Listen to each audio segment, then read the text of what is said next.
খলিফা আল মামুন ওনার রাজ দরবারে এক বুজুর্গ ছিল, যুবক, খুব কাশ্মীর অধিকারী। তার সাথে খিজির আলাইহিস সালামের মাঝে মধ্যে দেখা সাক্ষাৎ হতো। তো খলিফা আল মামুন বলল, হে যুবক, তুমি তো কাশ্মীর অধিকারী, তো আমাকে একটু খিজির আলাইহিস সালামের সাথে কথা বলাই দেওয়া যাবে? বলে, বাদশাহ, পর্দার আড়াল থেকে বলা যাবে, তবে ওনার এজাজত লাগবে। বলতে, ঠিক আছে, এজাজত নাও, আমি ওনার সাথে কিছু কথা বলবো। তো এজাজত পেলে খিজির আলাইহিস সালাম এজাজত দিয়ে বললেন, কি বলবেন? বাদশাহ আল মামুন বলেন। বলে, হুজুর, আল্লাহ আপনাকে দুনিয়ার সৃষ্টির অনেক আশ্চর্য জিনিস দেখিয়েছে, লম্বা হায়াত আল্লাহ আপনাকে দিয়েছে। খিজির, আপনি কি বলবেন আল্লাহর কি আশ্চর্য ঘটনা আপনার দেখে খুব আশ্চর্য মনে হয়েছে? এরকম কিছু দৃশ্য কি আপনার চোখে পড়েছে? তো সেই দৃষ্টিকোণ থেকে আপনি আমাকে একটু নসিহত করেন। হযরত খিজির বললেন, বাদশাহ, আল্লাহ আপনাকে খেলাফতের আসনে অধিষ্ঠিত করেছে, আপনি খলিফা হয়েছেন, আল্লাহ আপনাকে বানিয়েছে। তবে শোনেন, আপনার এই খেলাফত কিন্তু স্থায়ী না, এটা ক্ষণস্থায়ী। আপনি আজ আছেন, কাল নাই। তবে বাদশাহ শোনেন, আমার আল্লাহর দেখা আশ্চর্য ঘটনা আপনাকে শোনাই। আমি খিজির আল্লাহর দেওয়া রাস্তা দিয়ে চলতেছিলাম, চলতে চলতে চলতে চলতে আমি একটা সুন্দর নগরী দিয়ে যাইতেছিলাম। সুন্দর নগরী, সুন্দর শহর আমি দেখলাম। সুন্দর শহরখানা দেখে আমি রওনা করে চলে গেলাম। ঠিক 500 বছর পরে চলতে চলতে ওই শহরের পাশ দিয়ে আমি যাইতেছিলাম। দেখলাম 500 বছর পরে সেটা আর শহর নাই, সেটা অনেক বড় জঙ্গলে পরিণত হয়েছে। কত বছর পরে? 100 বছর আগে ঢাকার কি হালত ছিল বলেন?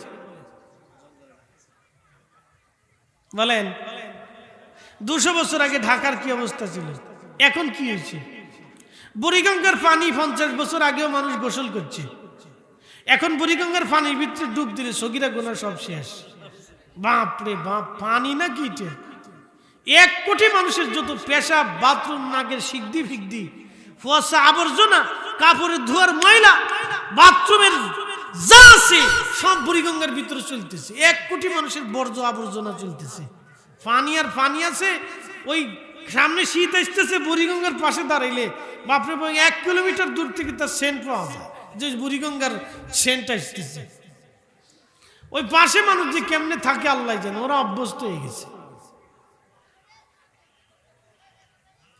50 বছর আগে ওই পানিতে মানুষ গোসল করত, ওই পানি নিয়ে রান্না করত। কি কথা ঠিক আছে না? ওই নদীতে মাছ ধরত। মাত্র 50 বছরের ব্যবধানে পানি, নদী শেষ হয়ে গেল, একটা শহর, সুন্দর শহর হয়ে গেল। এখন বলেন তো, ঢাকা শহর ভেঙে দিতে আল্লাহর কয়দিন লাগবে?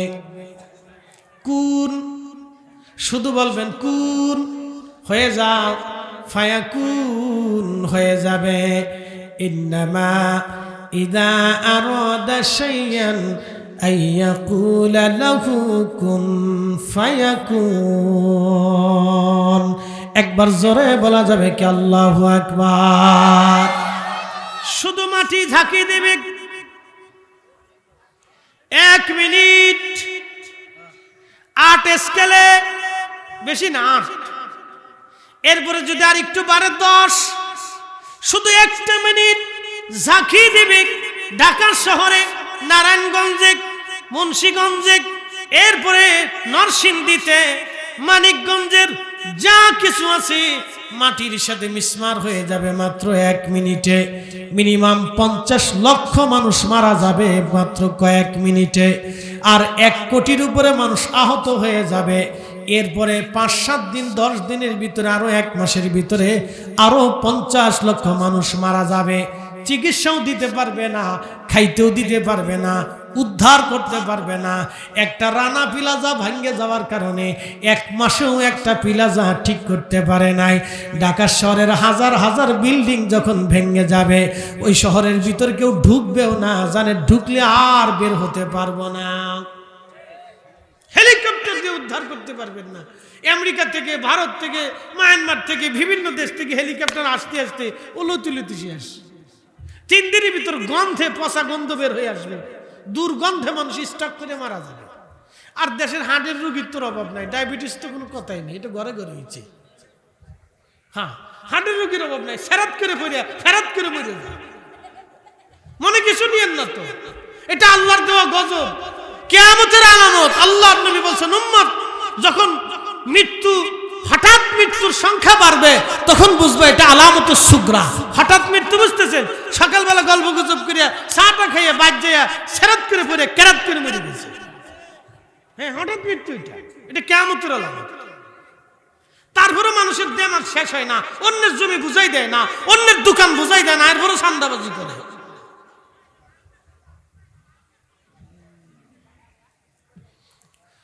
মুসলমান ভালো করে শুনে যাবেন হাজিরিন। খলিফা আল মামুনকে বলতেছিলেন খিজির আলাইহিস সালাম, ওগো খলিফা, 500 বছর পরে যায় দেখলাম সুন্দর একটা শহর। 500 বছর পরে যাওয়ার পরে দেখলাম বিরাট বড় একটা জঙ্গল। জঙ্গলে একজন কাঠুরিয়া কাঠ কাটে। জিজ্ঞেস করলাম, হে আল্লাহর বান্দা, তুমি এই জঙ্গল কখন দেখলা? বলে, বলো কি আল্লাহর বান্দা, আমার বাবা কাঠুরিয়া ছিল, এখন আমিও কাঠুরিয়া, আমার জন্ম থেকেই আমি এই জঙ্গল দেখতেছি। বলে, এখানে না একটা সুন্দর শহর ছিল। বলে, তুমি পাগল হইছ? কিন্তু সে তো আর খিজিরে ছিল না। খিজির আলাইহিস সালাম খিজিরি, সে তো জানে না। বলল খলিফা মামুন, আমি আবার চলে গেলাম ওই রাস্তা দিয়ে। 500 বছর পরে আমি রওনা করলাম। 500 বছর পরে দেখলাম ওই জঙ্গল নাই, এখন বিরাট বড় মরুভূমি হয়ে গেছে। একসাথে বলবেন আল্লাহু আকবার। 500 বছর পরে জঙ্গল নাই, জঙ্গলটা মরুভূমি হয়ে গেছে। মরুভূমির ভিতরে একজন বান্দা কি যেন খোঁজে। ডাক দিলাম, হে আল্লাহর বান্দা, এইখানে না অনেক সুন্দর একটা জঙ্গল ছিল, মরুভূমি কবে হলো? বলে, বলো কি, আমার আব্বা ওই মরুতে বসবাস করত, আমিও নিজেও মরুতে বসবাস করি, এখানে তো কোনোদিনই জঙ্গল ছিল না। ভালো করে বুঝে যাবেন, আল্লাহ সৃষ্টির পরিক্রমা। ঢাকা শহর 50 বছর আগে এরকম ছিল না, এখন এরকম হয়ে গেছে। বাকি 50 বছরের পরে ওইখানে হয়তো কেউ বসবাস নাও করতে পারে, একেবারে বিরান হয়ে যাবে, শিয়াল কুত্তা পর্যন্ত নাও থাকতে পারে। ভাইবেন না, হতেও পারে। খুব মনোযোগ দিবেন। হযরত খিজির বলতেছিলেন, বাদশা গো, এরপরে আমি 500 বছর পর ওই রাস্তা দিয়ে আবার যাইতেছিলাম। যাওয়ার সময় দেখি এটা বিরাট বড় নদী হয়ে গেছে। মরুভূমি নাই, বিরাট বড় নদী, পানি আর পানি, জলরাশি আর জলরাশি। একজন জেলে মাছ মারতে ছিল। বললাম, হে জেলে রে, এইখানে না মরুভূমি ছিল, তুমি পানি কোথায় পাইলা? নদী আবার হলো কবে? বলতেছে, বলো কি তুমি? আমি নিজে মাছ মারি, আমার আব্বাও মাছ মেরেছে, আমি জন্ম থেকে এখানে নদী দেখি। কখনোই তো মরুভূমি ছিল না, কখনোই মরুভূমি ছিল না। আপনাদের এই যে পাশেই তো দৌলতদিয়া ঘাট, পাশেই পাটুরিয়া ঘাট, পাশেই গোয়ালন্দ ঘাট। এই নদী একসময় আরো বড় ছিল। এই নদী একসময় অনেক বড় নদী ছিল। একসময় এই জায়গাটাও নদীর আওতার মধ্যে থাকলেও থাকতে পারে। এই জায়গাটা এখন চর পড়ে গেছে। আবার এমন একটা সময় আসতে পারে এই জায়গা জমিন থাকবে না, কিন্তু আল্লাহ নদী বানিয়ে দেবে। অথবা এইখানে অনেক সুন্দর শহর হতে পারে, অথবা নদী মরে মরুভূমিও হয়ে যেতে পারে।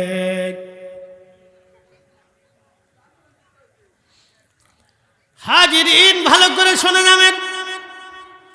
হযরত খিজির আলাইহিস সালাম ডাক দেখে, বাচ্চা রে, আমি এরপরে 500 বছর পরে ওই রাস্তা দিয়ে আবার যাইতেছিলাম।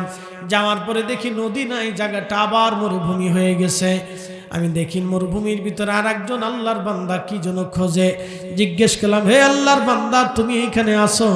এইখানটা না মরুভূমি ছিল? বলে, বলো কি, এইখানটা নদী ছিল। বলে, তুমি মরুভূমি কোথায় পাইলা? বলতেছে, বলো কি, আমি তো নিজের জন্ম হয়ে মরুভূমি দেখি, নদী আবার থাকবে কোথা থেকে? বলে, 500 বছর পরে ওই রাস্তা দিয়ে যাওয়ার সময় দেখলাম ওইখানটা আবার জঙ্গল হয়ে গেছে। চিন্তা করলাম, হায় হায়, এত বড় জঙ্গল। কাঠুরিয়া কাঠ কাটে। জিজ্ঞেস করলাম, হে কাঠুরিয়া, তুমি এইখানে জঙ্গল কোথায় পাইলা? কবে থেকে জঙ্গল? বলে, বলো কি, আমার বাবাও কাঠুরিয়া, আমিও কাঠুরিয়া, জন্মের পর থেকে আমি জঙ্গল দেখি। বলে, হুজুর খলিফাতুল মুসলিমিন আল মামুন, আমি এই রাস্তা দিয়ে আবার 500 বছর পরে যাইতেছিলাম, যাওয়ার সময় দেখি প্রথম হাজার হাজার বছর আগে যে সুন্দর শহর ছিল তার চাইতেও সুন্দর শহর আবার চমৎকার গড়ে গেছে। জিজ্ঞেস করলাম, ও আল্লাহর বান্দা, শহর কবে হলো? বলে, আমার জন্ম থেকে শহর আমি দেখতেছি। আমি সে শহর আবার তার চেয়ে সুন্দর শহর দেখলাম। আল্লাহ আবার শহর বানিয়ে দিচ্ছে। মালিককে আসতে হয়ে গেল না? জোরে বলেন কে? 1000 বছর আগে দেশে যারে কবর দিছে তার কবরের পাশে যাওয়ার কেউ আছে? এই গোরস্থানের বয়স কত? পাশে গোরস্থানের বয়স কত হবে? 17 18 বছর, 14 বছর, আচ্ছা 5-7 বছর।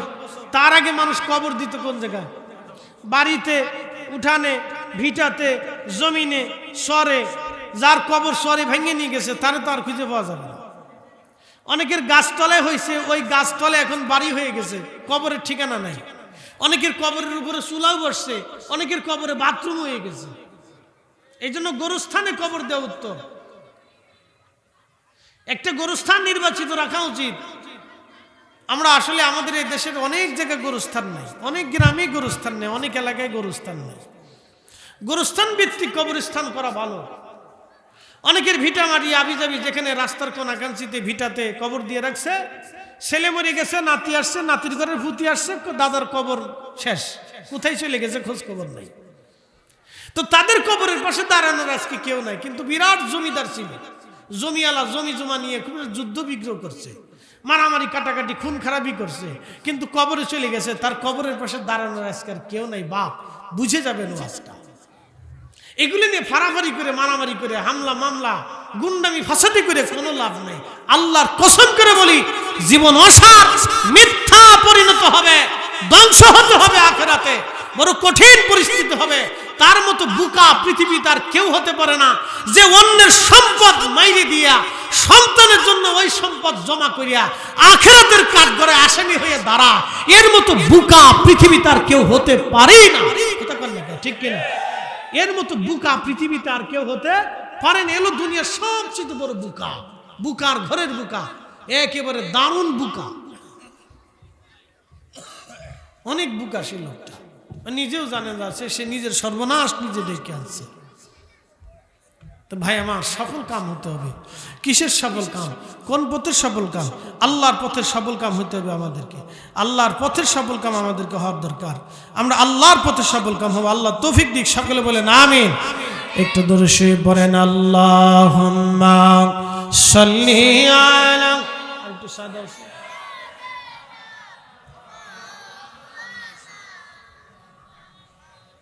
ওয়ালা আলি সাইয়্যিদিনা। হয় না আওয়াজ তোলে, জবান খুলে লা ইলাহা, জোরে, হ্যাঁ, লা ইলাহা, লা ইলাহা হাসবি রাব্বি জাল্লাল্লাহ মা ফি কলবি গায়রুল্লাহ। নূর মুহাম্মদ সাল্লাল্লাহ বলি, নূর মুহাম্মদ সাল্লাল্লাহ পড়ি, লা ইলাহা ইল্লাল্লাহ, লা ইলাহা,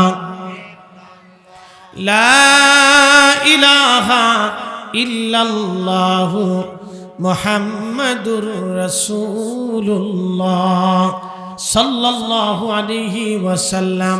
তাহলে আমাদের কাজ, আমরা সময় যেন নষ্ট না করি, সময়টাকে কাজে লাগাই।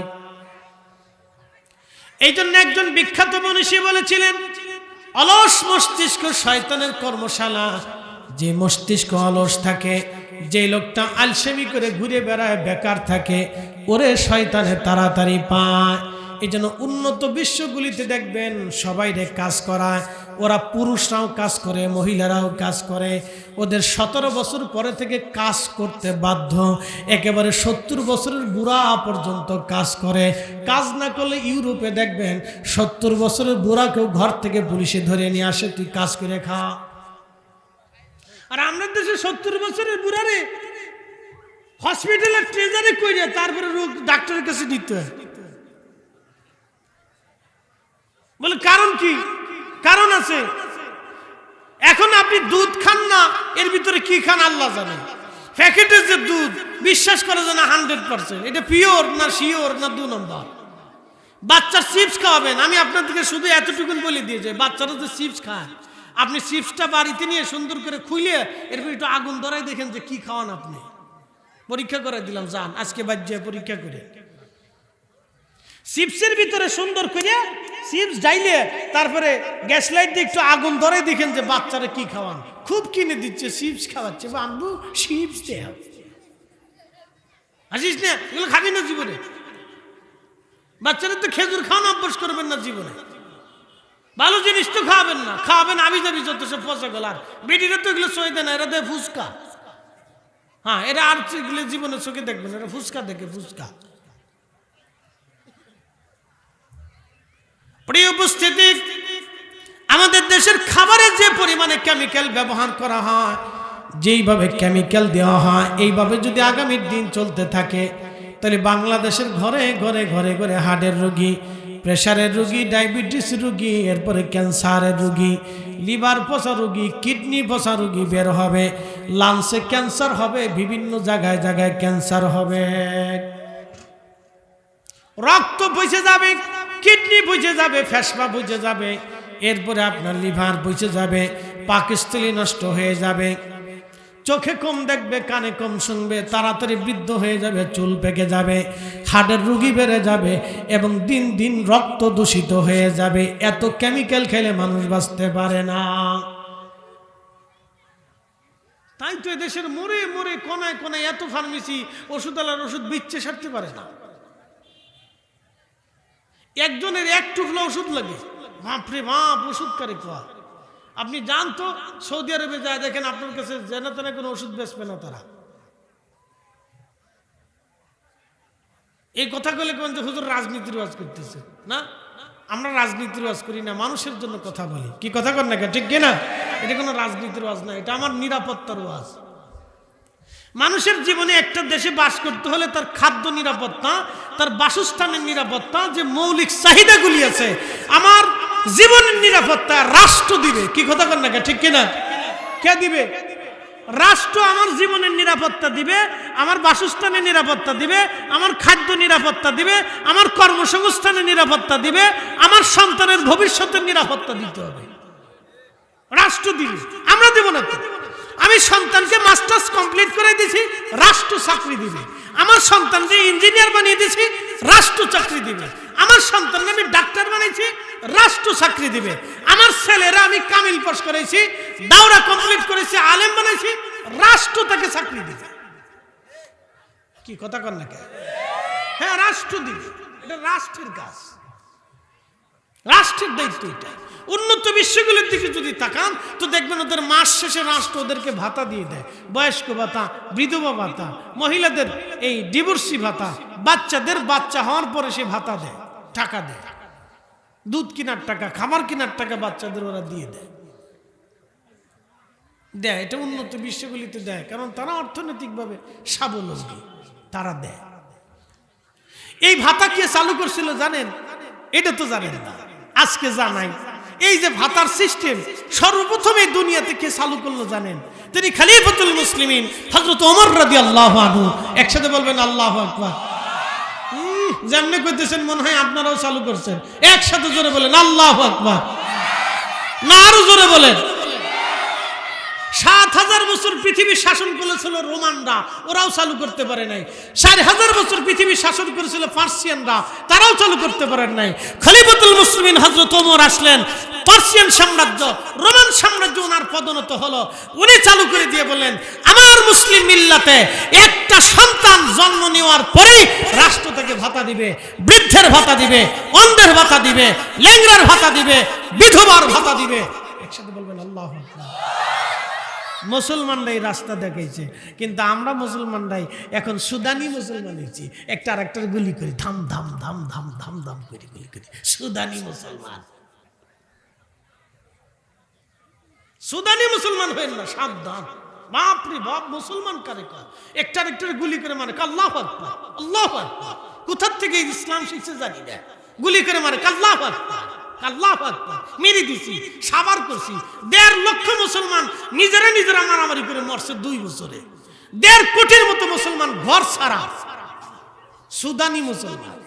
এটা হইল না, কিন্তু সাবধান। তো ধর্ম যাবে, জিন্দিগিও যাবে, জীবনও যাবে, সংসারও যাবে, বাচ্চা কাচ্চাও যাবে, সব হারাবে। এক মুসলমান আর এক মুসলমানের মেয়েরে ধরে এনে ধর্ষণ করতেছে, সুদানি মুসলমান। শুনলে গা শিহরে উঠবে, লজ্জা করবে, লজ্জা। রাসূলের জিন্দেগি পড়বেন, সাহাবায়ে কেরামের জিন্দেগি পড়বেন, আর এগুলো শুনলে লজ্জা করে যে আমরা মুসলমান হইছি, আসলে মুসলমানই হতে পারি। কি কথা বলেন না? সফল কাম তো আরো পরের গল্প, মুসলমানই তো হইতে পারি। কষ্ট হইতেছে আপনাদের না? আমার পরে যিনি আসবেন তিনি চমৎকার আলোচক। প্রত্যেক বক্তার কথার ভিতরে, কোনো কোনো বক্তার কথার ভিতরে আলাদা আলাদা ঘ্রাণ থাকে। এক আতরের সব আতরের কিন্তু এক ঘিরান না, সব ফুলেরও এক ঘিরান না। এই জন্য এক একজন বক্তার এক এক ধরনের কথা, কোন কথা আপনার জীবনে কাজে লাগবে আমরা কিন্তু কেউ জানি না, কেউ জানি না। এই জন্য সবার ওয়াজ শুনতে হয়, শুনবে, বসে থেকে শুনে তারপরে দোয়া দুরুদ করে তাবারক নিয়ে চলে যাবে, চলে যায় না। অনেকে ভাবে যে প্রধান বক্তা উঠছে তো আমু যাই গিয়ে, না, এটা করবেন না। প্রত্যেক বক্তা যখন আসবে তার কথা শুনবে। আমরা বেশি লম্বা করব না, আমিও বেশি সময় দেবো না। আমার আরেকটা প্রোগ্রাম আছে, দাওয়াত নেওয়ার সময় বলছিলাম যে আমার বাদেশা দিয়ে, তো আমার সাথে কথা নেই, আমার ছোটো ভাইটার সাথে কথাই ছিল।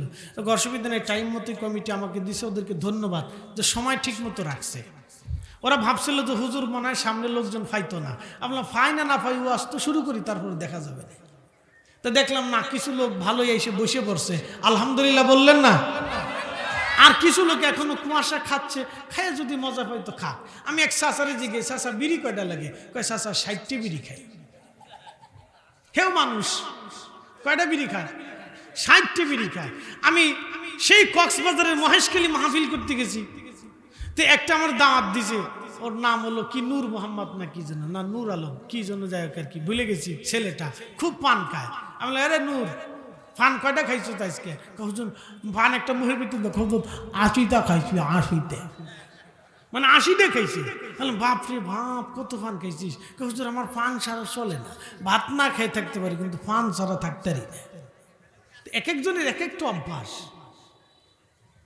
তো কিছু কিছু সময় এই অভ্যাসের পরিবর্তন আনতে হয়। একসাথে জোরে বলেন আল্লাহু আকবার, না আরো জোরে বলেন দেখি। তারপরে আল্লাহ কি বলছেন? এরপরে আল্লাহ বলছেন সফল কাম তারা হবে, ওয়াল্লাযীনা হুম লিয-যাকাতি ফাঈলুন। রব্বুল আলামিন বলেন এরপরে যারা যাকাত দিবে তারা সফল কাম। যারা যাকাত দিবে কার জন্য দিবে? জোরে বলেন কার জন্য? আহা, আল্লাহর জন্য যাকাত দিবেন, সাদকা দিবেন। বলে কারণ কি? বলে দিয়ে যায়, আমাদের যে আল্লাহ আমাদেরকে দুনিয়াতে যে বাসস্থান দিলেন, আমাদের জন্য যাহা যা আল্লাহ দিলেন, কুকুরকে কিন্তু আল্লাহ তা দেন নাই। শীত এসে গেল, আমরা বাড়ি লাইট জ্বালাইলাম, বাতি জ্বালাইলাম, বাড়িঘর সুন্দর করলাম, ঘিরলাম, এরপরে কাঁথা কম্বল পেঁচায় রাত্রিবেলা ঘুমাইলাম, কিন্তু কুত্তারে কোনোদিন কাঁথা দেন নাই, কুত্তারে কোনোদিন বিছানা দেন নাই, কুকুরকে কোনোদিন আপনি বালিশ দেন নাই, কম্বল কখনো দেন নাই। কুত্তাটা বাড়ির সামনে পাহারা দিল, সারা রাত ঠান্ডার মধ্যে কাঁপে আর পাহারা দেয়, ঠান্ডার মধ্যে কুচু মুচু হয়ে বসে আবার পাহারা দেয়। আপনি ঘরের মধ্যে গরমের ভিতরে ফ্যানের বাতাস খাইলেন, কিন্তু কুত্তার কখনো বাতাস দেন নাই। ও প্রচন্ড গরম হইলেও উঠানের সামনে ওইভাবেই থেকে থেকে পাহারা দেয়। আপনার বাড়ির যে গরুটা আছে, এই গরুটাকে আপনি লালন পালন করলেন 5 বছর। 5 বছর পর্যন্ত আপনি তার ঘরের মধ্যে বেঁধে রাখছেন। 5টা বছর পর্যন্ত এই গরু আপনার বাড়ি পরাধীন। খাবার দিলে আপনি গরুটা খাইলো, খাবার না দিলে খেলো না। যখনই খাবার দেন তখনই গরু খায়, না খেলে মালিকের দিকে এসে তাকিয়ে থাকে, আমার মালিক আমার জন্য কখন খাবার পাঠাবে। এই গরুটা পরাধীন, কিন্তু আল্লাহ আপনাকে বানাইলেন স্বাধীন। ওই গরুর ঘরটাও আপনি বানাইলেন, যদি পরিষ্কার করেন তাহলে পরিষ্কার থাকবে, আর পরিষ্কার না হলেও আর পরিষ্কার থাকবে না। ওরে আপনি গোসল করাই দিলে ও গোসল করবে, গোসল না করাই দিলে আর গোসলও করবে না। ওরে মাছিতেও কামড়াইলে আপনার কিছু যায় আসে না, ওরে সারা রাত মশায় কামড়াইলেও আপনার কিছু যায় আসে না। সারা রাত একটা গরুটাকে মশায় কামড়াইলো, আপনি মশারি টানায় ঘুমাইলেন। বাপ ভালো করে বুঝে যাবেন, আল্লাহ মানুষের বাসস্থান দিল, জমি দিল, আকাশ থেকে বৃষ্টি দিল, আল্লাহ বুঝার সক্ষমতা দিল, ভালো মন্দ দেখার বোঝার তৌফিক আল্লাহ দিল। এটাকে আকীদার ভাষায় বলা হয় খিয়ার, বলা হয় ইচ্ছা শক্তি। এই ইচ্ছা শক্তি মানুষকে আল্লাহ দিয়েছেন, কোনটা ভালো কোনটা মন্দ আল্লাহ পাক বিচার করার অনুভূতি আল্লাহ মানুষকে দিয়েছেন। ভালো মন্দ বোঝার অনুভূতি আল্লাহ মানুষকে দিয়েছেন। অনেক প্রাণীকে আল্লাহ দেন নাই। জঙ্গলের যত প্রাণী তারা জঙ্গলেই বাস করবে, তারা কখনো মানবের ভিতরে আসতে পারে না। একটা বাঘ ইচ্ছা হলেও তো জনবসতির ভিতরে আসতে পারে না, কারণ জনবসতিতে আসলেই সে মারা পড়বে। খুব ভালো করে শুনে যান, এই জন্য রব্বুল আলামিন আমাদের বাসস্থানের নিরাপত্তা দিলেন। আল্লাহ আমাদেরকে জমি জমা দিলেন, ফসল দিলেন, নানান রকমের খাবার দিলেন। আপনি ইচ্ছা করলে গরু রান্না করতে পারেন, ইচ্ছা করলে মুরগির গোশত খেতে পারেন, ইচ্ছা করলে মাছ শাক সবজি দিয়ে খেতে পারেন, কিন্তু আপনার বাড়ির কুকুরের কোনো ইচ্ছা শক্তি নাই। মালিক যা খাবে সে তাই খাবে। কথা ঠিক আছে না? বাড়ির যে বিড়ালটা, মালিক যা খাওয়াবে বিড়ালটা তাই খাবে। ও দরিকান্দির মুসলমান, ভালো করে শুনে নেন। এই জন্য আল্লাহ বললেন সফল কাম তারা হবে যারা ওয়াল্লাযীনা হুম লিযাকাতি ফাইলুন, যারা নিজের অর্থ থেকে, মাল থেকে, রিজিক থেকে যাকাত দেবে। কার জন্য দেবে? না না হয় না, কার জন্য? আল্লাহকে খুশি করার জন্য যাকাত দেবে। কিন্তু এখন যাকাত তো আল্লাহকে খুশি করার জন্য দেয় না। কোন যাকাত হয় রাজনৈতিক যাকাত, কোন যাকাত হয় সামাজিক যাকাত, কোন যাকাত হয় মানব দেখানো যাকাত। মানুষ যাকে তাকে দানবীর বলে, দানশীল বলে, সমাজসেবক বলে, সেই জন্য তারা যাকাত দেয়। আল্লাহ কিয়ামতের ময়দানে এমন দানশীলকে ডাক দিয়ে বলবে, হে দানশীল, এবার তুমি দাঁড়াও, তুমি দাঁড়াও, তুমি কিসের জন্য দান করতা? বলে রব্বুল আলামিন তোমাকে খুশি করার জন্য দান করতাম।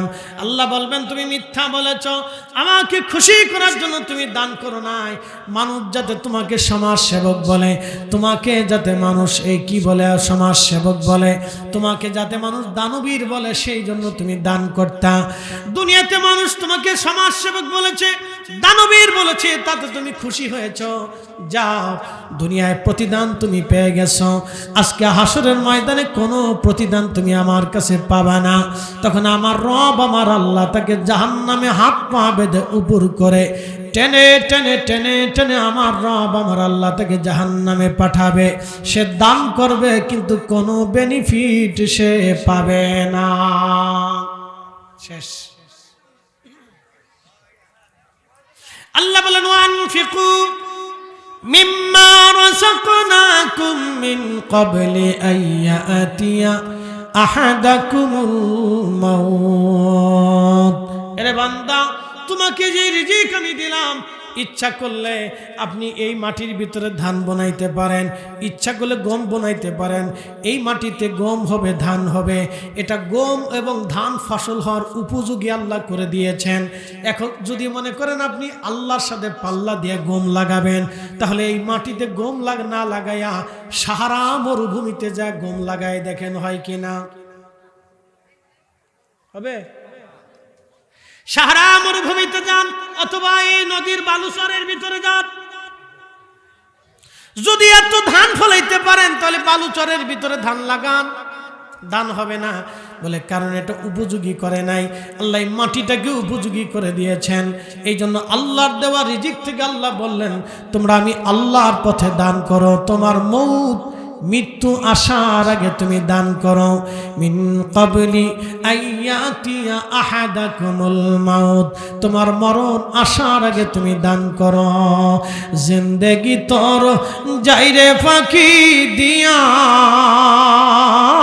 রে সোনার আদম, জিন্দেগি তোর যায় ফাঁকি দিয়া। ও আদম রে পাকে ধরিয়া গেছে দাড়ি, দন্ত মাসে গোটা চারি, সমন জারি গিয়াছে করিয়া রে সোনার আদম, জিন্দেগি তোর যাই ফাঁকি দিয়া। জিন্দেগি তোর যাইরে ফাঁকি দিয়া রে সোনার আদম, জিন্দেগি তোর যাই ফাঁকি দিয়া।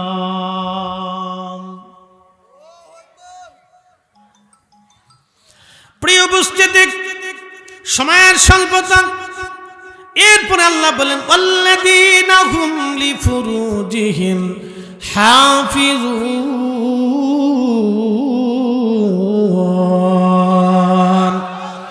এরপরে আমার রব বললেন যারা চরিত্রের হেফাজত করে। কিসের হেফাজত? জোরে বলেন। আল্লাহ নবী বলেন উম্মত তিনটে জিনিসের গ্যারান্টি দাও, আমি বেহেশতের গ্যারান্টি দেব। একসাথে কোন আল্লাহু আকবার। কয়টা জিনিস? তিনটা জিনিসের গ্যারান্টি দাও, জান্নাতের গ্যারান্টি দিবে। এই যুবকরা ভালো করে শুনে যান, এ বোনেরা ভালো করে শুনে যান। তিনটা জিনিসের গ্যারান্টি যদি দাও জান্নাতের গ্যারান্টি দিয়ে দেব। এক নম্বরে জবান। এক নম্বর কি?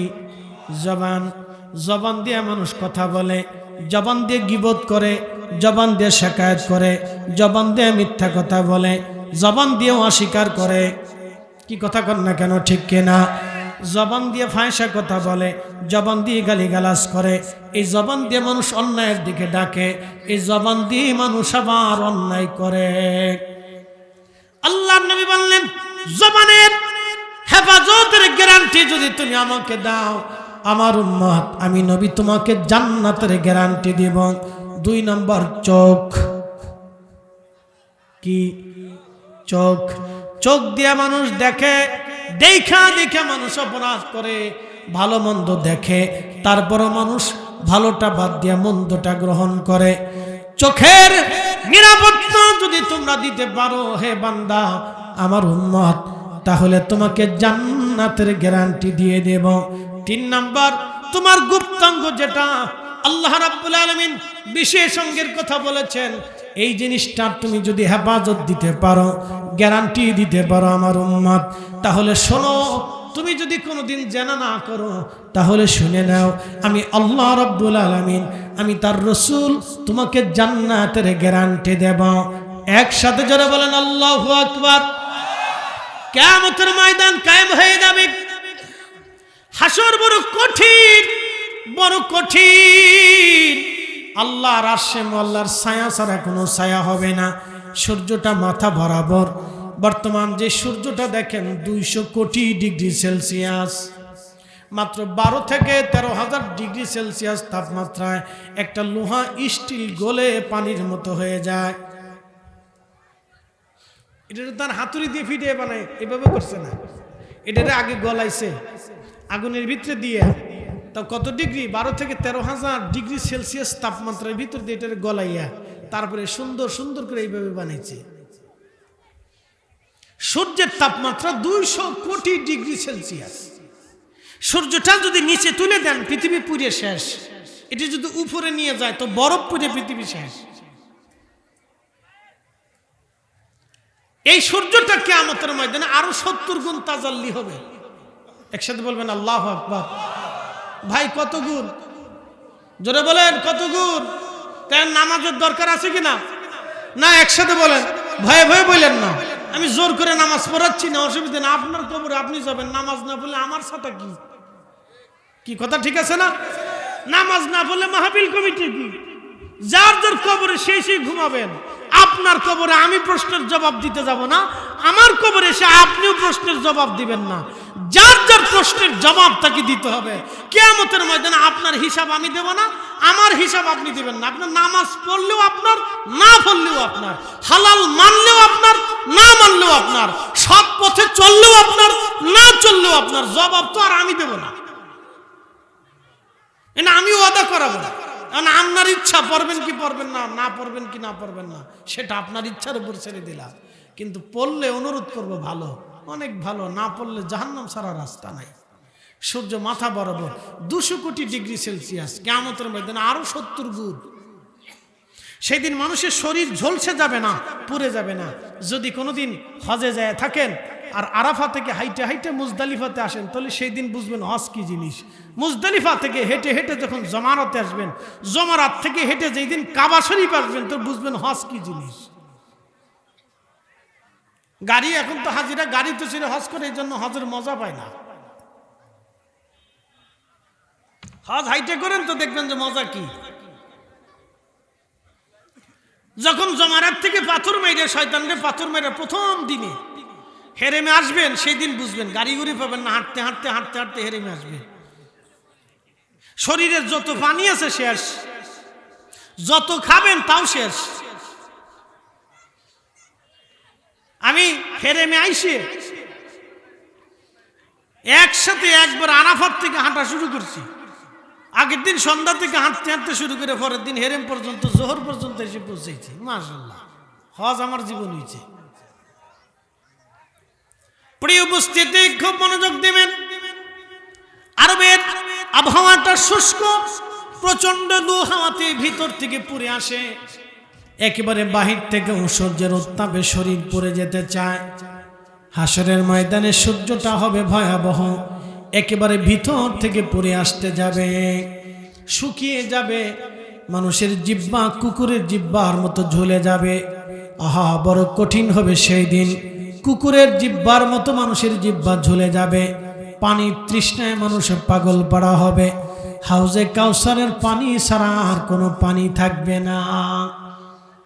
আল্লাহর আরশে আল্লাহর ছায়া ছাড়া কোনো ছায়া থাকবে না, আশ্রয় থাকবে না। সেই দিন আল্লাহর নবী বলেন, ও যুবক, তোমাকে আমি সেই দিন আরশে আল্লাহর ছায়ার গ্যারান্টি দিয়ে দিলাম। যদি কোনো সুন্দরী নারী তোমাকে খারাপ কাজের জন্য আহ্বান করে, ও যুবতী, কোনো সুন্দর পুরুষ যদি তোমাকে খারাপ কাজের জন্য আহ্বান করে, আর সেই যুবক এবং যুবতী ক্ষুধার ভয়ে এই নেককারজনক অপবিত্র জেনার কাছ থেকে নিজেকে যদি ফিরায় রাখে, আল্লাহর নবী বললেন, তাহলে কিয়ামতের ময়দানে ওই যুবক এবং যুবতীকে আমার রব, আমার আল্লাহ আরশে মুআল্লার ছায়ার নিচে জায়গা বরাদ্দ করে দেবে। একবার জোরে বলা যাবে কি মারহাবা।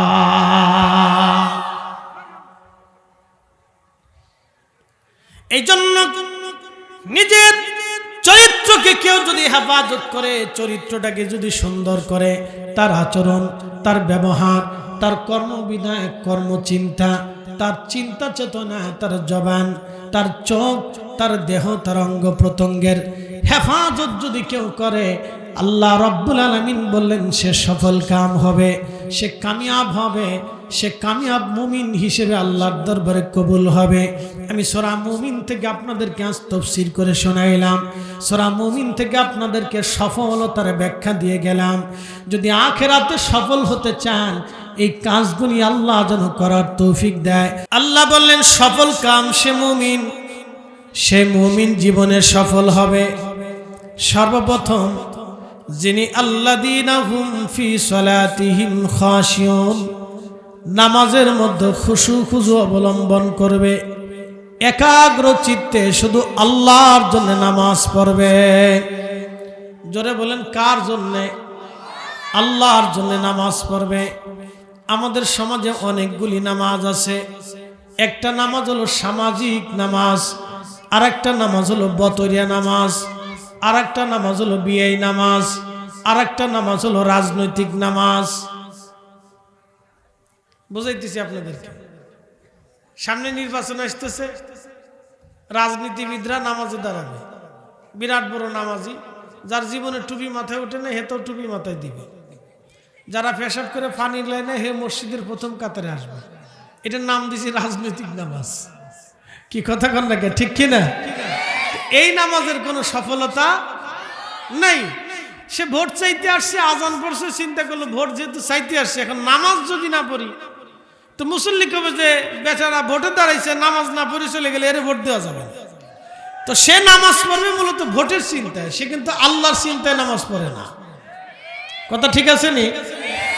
এই নামাজ হচ্ছে রাজনৈতিক নামাজ। এই জন্য এই নামাজের 4 পয়সা মূল্য।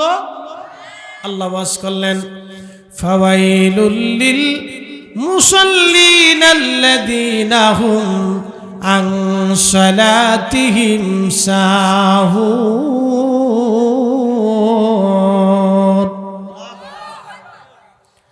ফাওয়াইলুল লিল মুসাল্লিন, তিনি সেই নামাজি কপাল পোড়া যে মানুষ দেখানোর জন্য নামাজ পড়ে। ফাওয়াইলুল লিল মুসাল্লিন আল্লাযীনা হুম আন সালাতিহিম সাহুন।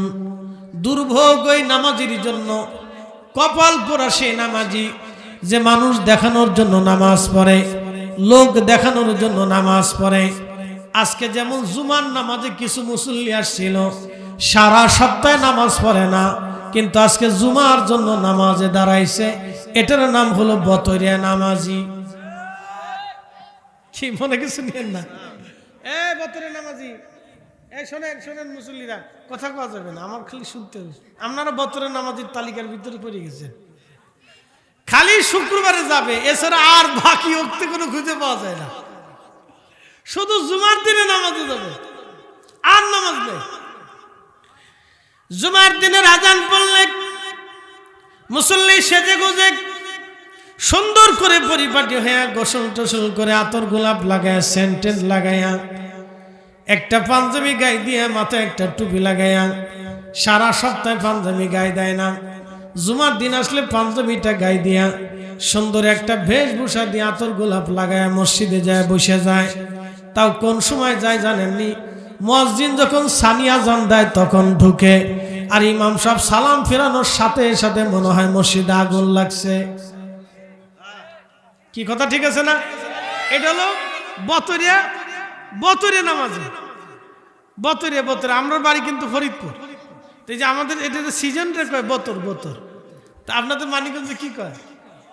বতরি নি, তাহলে বতরিয়া নামাজি। বুঝতে পারছেন?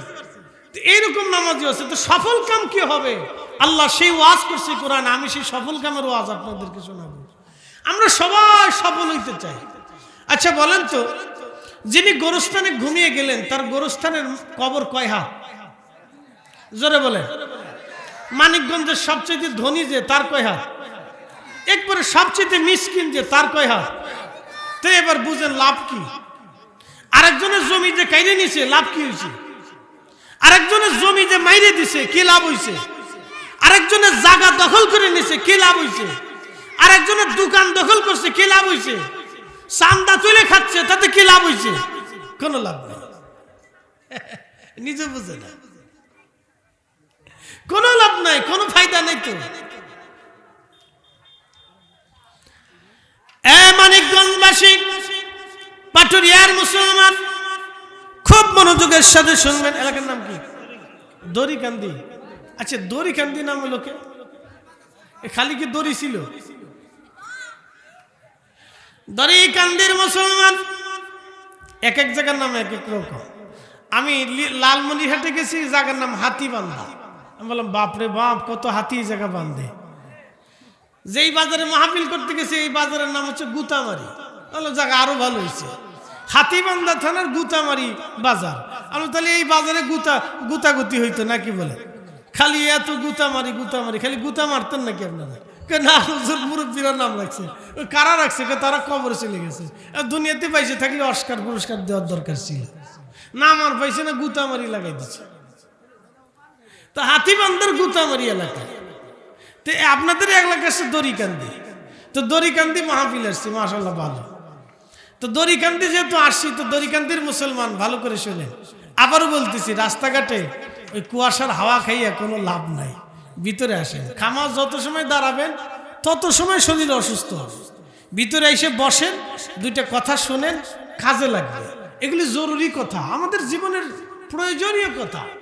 মুসলমান খালি ঘুরে, আমাদের দেশের অনেক মুসলমান ছাতা অনেক কিছু বুঝেই না।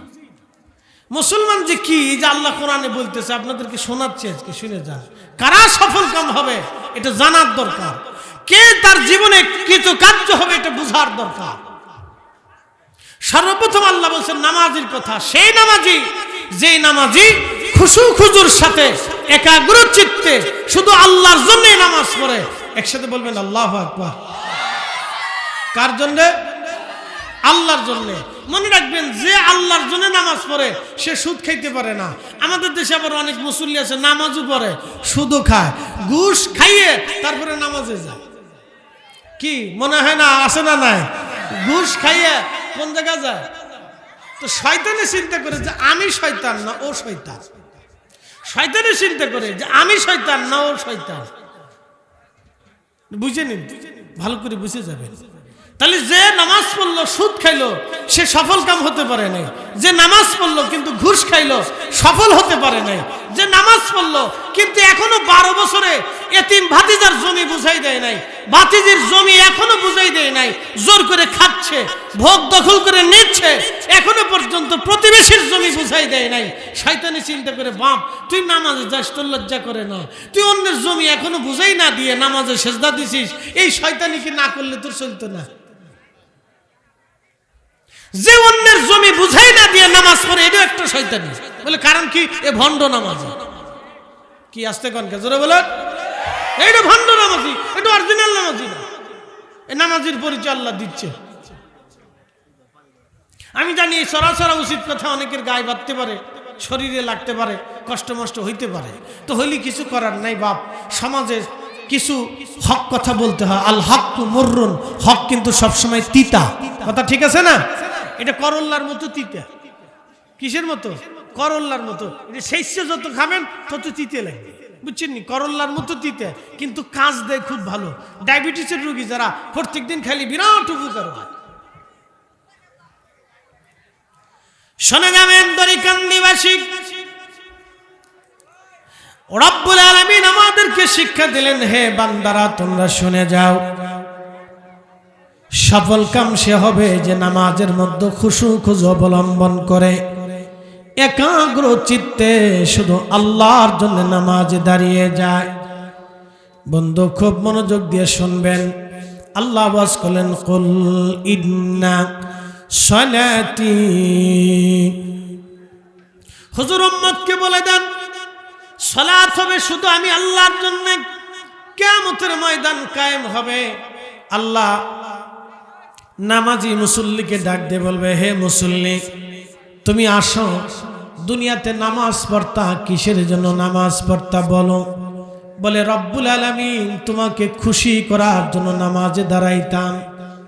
আল্লাহ ডাক দিবেন, না না না, তুমি আমাকে খুশি করার জন্য নামাজে যাও নাই, তুমি দুনিয়ার মানুষকে খুশি করার জন্য নামাজে দাঁড়াইছিলাম।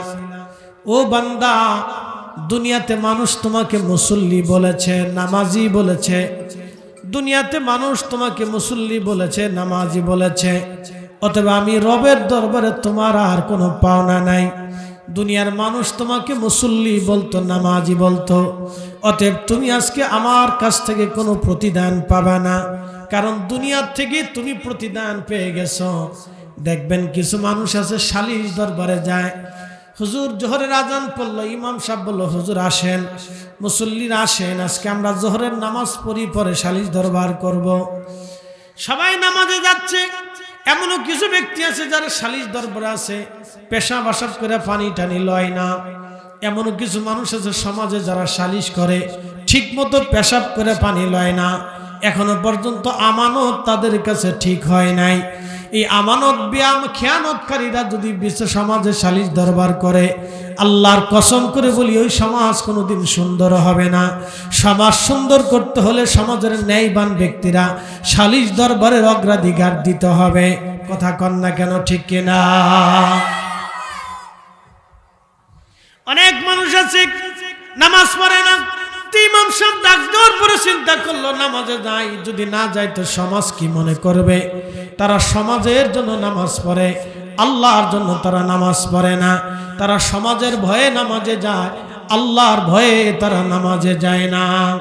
এটা হলো সামাজিক নামাজ। আর একটা নামাজ আছে বিয়াই নামাজ। বলে হুজুর আবার বিয়াই নামাজ কি? বলে দিয়ে যায়। নতুন বিয়াই বাড়ি গেছে বেড়াইতে, বিয়াই সাহেব ডাকতে বললো বিয়াই সাহেব আসেন নামাজে যাই, মসজিদটা আমাদের অনেক সুন্দর। চিন্তা করলো বিয়াই ডাকতেছে, যদি নামাজে না যায় আত্মীয় স্বজনরা কি বলবে। এটা বেটা কিন্তু আল্লাহর ভয়ে নামাজে যায় নাই, সে বিয়ার ভয়ে সমাজের চিন্তায় আত্মীয়র ভয়ে নামাজে গেছে। এই জন্য এই নামাজও তাকে জাহান্নামে নিয়ে চলে যাবে। আল্লাহ ডাক দিবেন, হে বান্দা তুমি আমার জন্য নামাজে যাও নাই, তুমি তোমার নিজের জন্য সমাজের ভয়ে মানুষের ভয়ে নামাজে গিয়েছিলা। বান্দা আমি আজ আল্লাহর দরবারে কোনো প্রতিদান তুমি পাবে না। যেহেতু সমাজের দুনিয়াতে তুমি প্রতিদান পেয়ে গেছো, যাও তোমাকে জাহান্নামে দিয়ে দিলাম। তারা হাত বাঁধা হবে, পা বাঁধা হবে, হাত পা বাঁধিয়া থেকে উপর করে টেনে টেনে ফেরেশতারা তাকে জাহান্নামে নিয়ে চলে যাবে, কিন্তু তাকে জান্নাতে দিবে না। দুনিয়াতে নামাজ পড়লেও জান্নাতে যাওয়া যাবে না। দুনিয়াতে নামাজ পড়লেন কিন্তু জান্নাত হবে না, উদ্দেশ্য খারাপ। উদ্দেশ্য যত সময় আল্লাহর ভয় না হবে, তত সময় আল্লাহর ঘরে যে নামাজ পড়লেও কাজ হবে না। আল্লাহর ভয়ে নামাজ পড়লেও কোনো কাজ হবে না। উদ্দেশ্য যদি আল্লাহর জন্য না হয়, তাহলে যত সময় পর্যন্ত আল্লাহর ভয়ে না দাঁড়াবেন, তত সময় পর্যন্ত নামাজ আপনাকে জান্নাতের চাবি হতে পারবে না। আস-সালাতু মিফতাহুল জান্নাত যদি দেখতে হয়, তাহলে সেই নামাজ আল্লাহর জন্যই পড়া লাগবে, শুধু আল্লাহর জন্য পড়া লাগবে, আল্লাহর উদ্দেশ্যে নামাজ পড়া লাগবে, আল্লাহর উদ্দেশ্যে নামাজ পড়া লাগবে। মনে রাখবেন কিয়ামত কায়েম হয়ে যাবে। কিয়ামত কায়েম হয়ে যাওয়ার পরে আমার রব আল্লাহ জিজ্ঞেস করবে, বান্দা তুমি তোমার জীবনের নামাজের হিসাব আমাকে দাও। একসাথে বলেন, কিসের হিসাব? নামাজের হিসাব তুমি আমাকে দাও। বান্দা নামাজের হিসাব যদি না দিতে পারে, তাহলে বান্দার বাকি হিসাবগুলি বড় কঠিন হয়ে যাবে।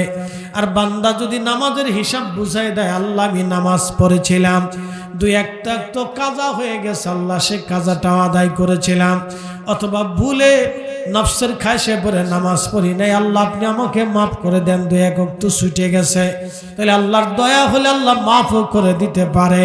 কিন্তু আপনি যদি দুনিয়ার উদ্দেশ্যে মানুষকে খুশি করার জন্য নামাজ পড়েন, এই নামাজ আল্লাহর দরবারে 4 পয়সা মূল্য হবে না, 1 পয়সারও মূল্য দেবে না।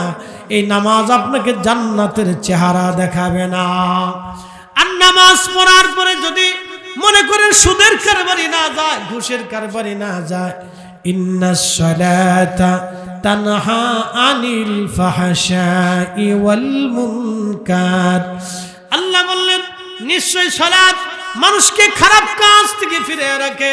যে নামাজ পড়বে সে মিথ্যা বলা থেকে দূরে থাকবে, যে নামাজ পড়বে সে সুদ মুক্ত হয়ে যাবে, যে নামাজ পড়বে সে ঘুষ মুক্ত হয়ে পড়বে, যে নামাজ পড়বে সে অন্যায় মুক্ত হয়ে যাবে, যে নামাজ পড়বে সে হালালের জিন্দেগি গঠন করবে, যে নামাজ পড়বে সে অন্যের সম্পদ মেরে খেতে পারে না, যে নামাজ পড়বে সে অন্যের ক্ষতির চিন্তা মগজে আনতে পারে না। নামাজের শর্ত শুনে যে নামাজ পড়বে সে অন্যের ক্ষতির চিন্তা করতে পারে না, যে নামাজ পড়বে অন্যের ক্ষতির চিন্তা করতে পারে না। এইরকম যদি নামাজি হতে পারেন, তাহলে অবশ্যই আপনার জন্য আল্লাহ প্রতিদান হিসেবে জান্নাত রেখে দিয়েছে। পরবর্তীতে আমি আসতেছি, কিয়ামতের ময়দানে একদল মানুষ জাহান্নামের দিকে চলে যায়। আল্লাহ ডাক দেবেন, তোমরা কেন জাহান্নামে যাও? তারা জবাব দিবে, লাম নাকু মিনাল মুসাল্লিন, আমরা মুসল্লিদের অন্তর্ভুক্ত ছিলাম না, আমরা মুসল্লি ছিলাম না, নামাজীদের অন্তর্ভুক্ত ছিলাম না। এই জন্য আল্লাহ আমাদেরকে জাহান্নাম দিয়ে দিচ্ছে। মুসল্লিদের অন্তর্ভুক্ত ছিলাম না, এই জন্য আল্লাহ আমাদেরকে জাহান্নাম দিয়ে দিচ্ছে। তার মুসল্লি হতে হবে। কি মুসল্লি?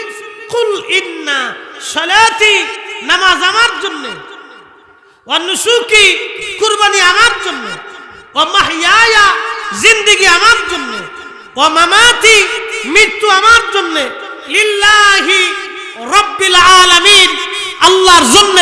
একসাথে বলেন কার জন্য? হয় না, জোরে বলেন কার জন্য? জোরে বলেন কার জন্য? তো যে আল্লাহর জন্য কুরবানি করে, যে আল্লাহর উদ্দেশ্যে কুরবানি করে, যে আল্লাহর জন্য ত্যাগ করে, যার জিন্দেগি আল্লাহর জন্য হয়ে যায়, যার মৃত্যুটাও আল্লাহর জন্য হয়ে যায়, যার সালাতও আল্লাহর জন্য হয়ে যায়, আল্লাহ বলতেছেন সে সফল কাম। কদ আফলাহাল মুমিনুন, সে সফল কাম মুমিন। আল্লাযীনা হুম ফি সালাতিহিম খাশিউন, যে নামাজে খুশু অবলম্বন করে, শুধু আল্লাহর রাহে নামাজে দাঁড়ায়, আল্লাহর উদ্দেশ্যে নামাজে দাঁড়ায়, আল্লাহকে খুশি করার জন্য নামাজে দাঁড়ায়, এই লোকটাই হচ্ছে সফল। একসাথে বলবেন আল্লাহু আকবার। তাহলে সফলতার প্রথম ধাপ কি? নামাজ। একসাথে বলেন মুমিনের জীবনের সফলতার প্রথম ধাপ কি? কি নামাজ? ফাওয়াইলুল লিল মুসাল্লিন, না আল্লাহর জন্য? একসাথে বলেন কার জন্য? তো যে নামাজ পড়ে সে সুদ খাইতে, যে হাজি হজ করে আসছে সে ঘুষ খাইতে। বহু হাজি হজ করে আসার পরে সুদ ঘুষ ছাড়ে না, সুদ ছাড়ে না। মাঝে মধ্যে চিন্তা করি আল্লাহু আকবার, হাজির জীবনে পরিবর্তন হয় না, কারণ কি? বহু হাজি হজ করে আসার পরে চুরি করে, হ্যাঁ, মানুষের হক চুরি করে, ডাকাতি করে, চাঁদাবাজি করে, নাম দিয়েছে হাজি অমুক। ওরে সর্বনাশ! এর লেগে ঘটনা কি? হাজি হজ করে যাওয়ার পরেও চরিত্রের পরিবর্তন না, হেরে যায় কোলট টাওয়ারে থাকে, প্রত্যেক দিন 1 লাখ টাকা খরচ। কোলট টাওয়ার, মক্কায় কোলট টাওয়ার আছে, বিরাট দামি হোটেল, যত টাকা দিবেন তত ভিআইপি থাকতে পারবে। এত ভিআইপিতে হজ করিয়ে, এই জন্য হাজির পরিবর্তন হয় না। আগে 100 বছর আগে, 50 বছর আগে যখন হাজি হজ করতে গেছে, তখন হাজি হজ করে আসার পরে ওলি আল্লাহ হয়ে কবরে গেছে। এই কথা কর না, জোরে বলেন, ওলি হয়ে কবরে গেছে। এখন হাজি হজ করে আসার পরে পাজি হয়ে যায়, চরিত্রের পরিবর্তন হয় না। কারণ কি জানেন? ব্যাখ্যা করে শোনাচ্ছি আপনাদেরকে। এখন হজ করে না, পিকনিক করে, আমি নিজেও জানি না। খুব দামি হোটেলে থাকে, যত দামি প্যাকেজ তত দামি খাবার, যত বেশি টাকা তত দামি হোটেল, যত বেশি টাকা তত মিনাতে জমারাতে শয়তানের কাছাকাছি আপনারা জায়গা দেবেন, যাতে হাইটে শয়তানের কাছে যাইতে সময় কম লাগে, শয়তানরে ভাতর মেরিয়া মিনে এসে ঘুমাইতে তত আরাম লাগে। আর তাবু দিবে খুব দামি আছি, ভিতরে সুবা টুবা দিয়ে সুন্দর করে সিস্টেম করে দিবে। আমাদের এমপি মন্ত্রী যারা হজ করতে যায়, খুব আরামের হজ। শয়তানে হাসে, আমি যদি শয়তান হই তাহলে তোরা কি? হ্যাঁ, সোজা হিসাব মেরে দিলাম, ভয় ডর করে কথা বলতেছি না, হিসাব যা সহজ হিসাব। আর আগের হাজিরা হজ করার জন্য যাইতে হইতো চট্টগ্রাম বন্দরে, চট্টগ্রাম বন্দর থেকে জাহাজে চড়িয়ে 3 মাস পর্যন্ত, 2 মাস পর্যন্ত জাহাজ চালায়, তারপরে গেছে জেদ্দা। জেদ্দা যাই নামার পরে হাইটে হাইটে হাইটে হাইটে মক্কায় গেছে।